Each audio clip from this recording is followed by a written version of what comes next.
अस्सलाम वालेकुम जी, अस्सलाम वालेकुम। क्या हाल-चाल हैं जी आप सबके? मैं खैरियत से, अल्लाह पाक आप सबको भी अपने हिफ्ज़-ओ-मान में रखे जी, आमीन। आज मैं लेकर हाज़िर हूँ जी आप सबके लिए बड़ी ईद स्पेशल में बड़े पाए की रेसिपी बहुत ईज़ी तरीके से और बहुत ही मज़ेदार सी ये रेसिपी आपके साथ शेयर करने वाली हूँ। आप ये पाए खाने के बाद भजिया के पाए खाना आप भूल जाएँगे, ये इतने टेस्टफुल और मज़ेदार से बनकर तैयार होते हैं। इंतहाई गिलावट वाले बनेंगे, वन पॉट रेसिपी आपके साथ शेयर करने वाली हूँ, यानी कि इतनी ज़्यादा गर्मी में आपको बहुत ज़्यादा देर तक किचन में खड़ा नहीं होने पड़ेगा। बहुत ईज़ी रेसिपी और बहुत ही मज़ेदार सी रेसिपी। एक बार इस रेसिपी को मेरी तरीके से लाज़मी ट्राई कीजिएगा।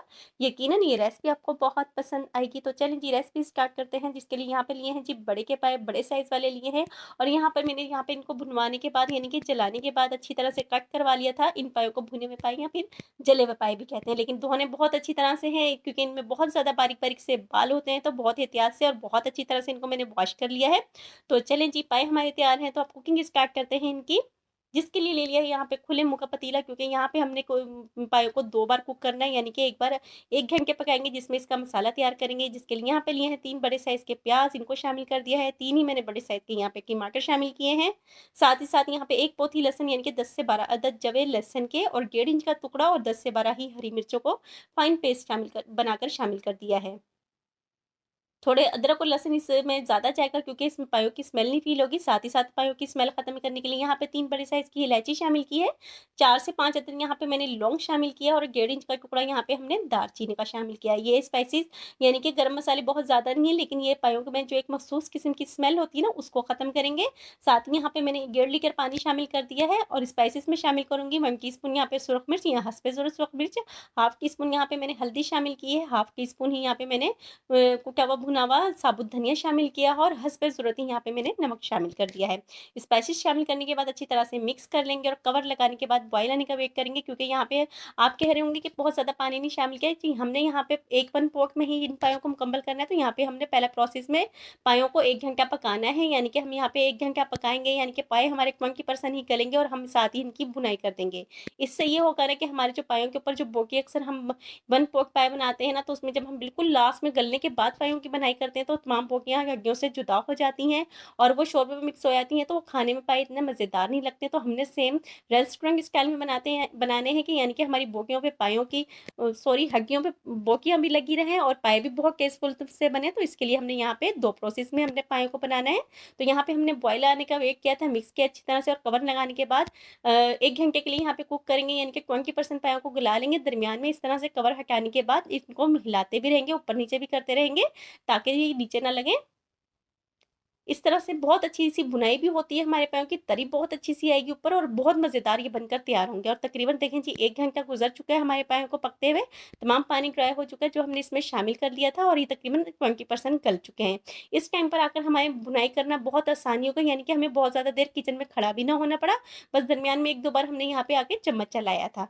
अब इस टाइम पे मैंने इसमें शामिल किया है जी 1 कप दही को अच्छी तरह से फेंटने के बाद, गर्मियों में बन रहे हैं ना पाए, तो इस तरह से बनने चाहिए कि ये गर्मी गर्मी का एहसास भी ना दें और खाने में मज़ेदार से हों। तो यहाँ पे दही शामिल करने के बाद हमने 2 से 3 मिनट मज़ीद प पका लिया ताकि जो दही अपना पानी छोड़े ना, वो भी थोड़ा-सा ड्राई हो जाए। साथ ही साथ यहाँ पे मैं शामिल कर दूँगी जी 1 कप कुकिंग ऑयल शामिल किया है। अब गर्मियों में बन रहे हैं तो यहाँ पे कुकिंग ऑयल की क्वांटिटी आप अपने हिसाब से कम या ज़्यादा कर सकते हैं। यानी कि अगर आपको तरी ज़्यादा पसंद है तो कुकिंग ऑयल की क्वांटिटी बढ़ा भी सकते हैं और अगर आपको तरी मुनासिब पसंद है तो 1 कप मुनासिब रहेगा।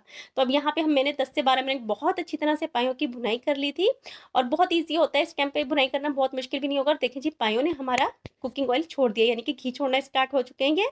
तरी हमारी सेपरेट होना शुरू हो चुकी है। लुक देखें जी माशाल्लाह से इस टाइम पे हमारे पायों की कितनी ज़बरदस्ती आ चुकी है। तो इस टाइम पे मैं शामिल कर दूँगी जी खुला पानी, क्योंकि हमने यहाँ पे पायों को अभी फ़िलहाल 20% ही यहाँ पे गलाया था। तो यहाँ पे अब हमने इतना पानी शामिल करना है कि हमारे जो पाए हैं ना ये गल भी जाएँ इस पानी में और इनकी ग्रेवी भी बन जाए। तो यहाँ पे मैंने खुला पानी शामिल किया, यानी कि जितनी मुझे ग्रेवी चाहिए उससे डबल पानी यहाँ पे मैंने शामिल कर दिया है। अच्छी तरह से साइडों से साफ करने के बाद पायों को बीच में शामिल कर देंगे, अच्छी तरह से मिक्स करेंगे और कवर लगाने के बाद तकरीबन यहाँ पे मैंने 2 घंटे के लिए इनको पकने छोड़ दिया था। यानी कि धीमी आँच करनी, मीडियम से थोड़ी लो आँच थी और हमारे तकरीबन ये 2 घंटे पकते रहे थे। बहुत ज़्यादा देर इसके ऊपर खड़ा नहीं होना पड़ा। इस तरह से दरमियान में आके मैं चम्मच चलाती रही थी और तकरीबन 1.5 घंटे के बाद का ये रिज़ल्ट है, यानी कि हमारे पास बिल्कुल गल चुके हैं। ये देखें जी।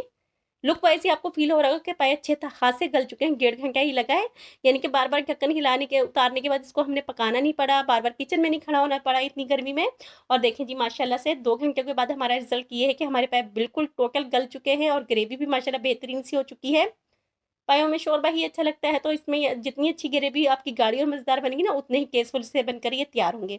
पाए हमारे मुकम्मल हो चुके हैं, लेकिन अभी इन पे तरी नहीं आई थी, तो मैंने कवर लगाने के बाद बिल्कुल धीमी आँच कर दी थी और देखें जी खुद ब खुद तरी ऊपर आ जाएगी। जब बिल्कुल धीमी आँच करके आप छोड़ देंगे ना 10 मिनट के लिए, तो तरी खुद ही आना शुरू हो जाएगी। और अब इसके बाद चम्मच हिलाने के बाद मैंने यहाँ पे फ्लेम को ऑफ कर दिया था और देखिए तमाम तरी ऊपर आ चुकी है और बेहतरीन से हमारे पाए बनकर बिल्कुल तैयार हैं। इस कैंपे में शामिल कर दूँगी जी इसमें 1 टीस्पून यहाँ पे कुटा हुआ भुना हुआ ज़ीरा शामिल कर दिया था। गरम मसाला नहीं शामिल करना है क्योंकि हमने यहाँ पे शुरू में ही गरम मसाला शामिल कर दिया था। बस वही बहुत है इसमें, उससे ही इसका टेस्ट बहुत मज़ेदार सा बनकर तैयार होता है। और देखिए जी बेहतरीन से इंतहाई गिलावट वाले पाए हमारे बनकर बिल्कुल तैयार हैं। बहुत मज़ेदार बन के तैयार होते हैं, यकीन मानिए रेस्टोरेंट से ज़्यादा मज़ेदार और टेस्टफुल ये पाए बनकर तैयार हुए थे। साथ ही साथ यहाँ पे गार्निशिंग के लिए मैंने हरी मिर्चें, अदरक को और लेमन को कटिंग कर लिया था। साथ ही साथ यहाँ पे हमने धनिया भी कटिंग किया था। ईज़ी रेसिपी और मज़ेदार सी रेसिपी। एक बार इस रेसिपी को मेरे तरीके से लाज़मी ट्राई कीजिएगा। अगर आपको मेरी रेसिपीज़ अच्छी लग रही हैं तो प्लीज़ लाइक कीजिए, शेयर कीजिए, सब्सक्राइब कीजिए ताकि मैं मज़ीद इस तरह की रेसिपीज़ आपके लिए बनाती रहूँ। इसके साथ ही मुझे इजाज़त दीजिए। अल्लाह हाफ़िज़।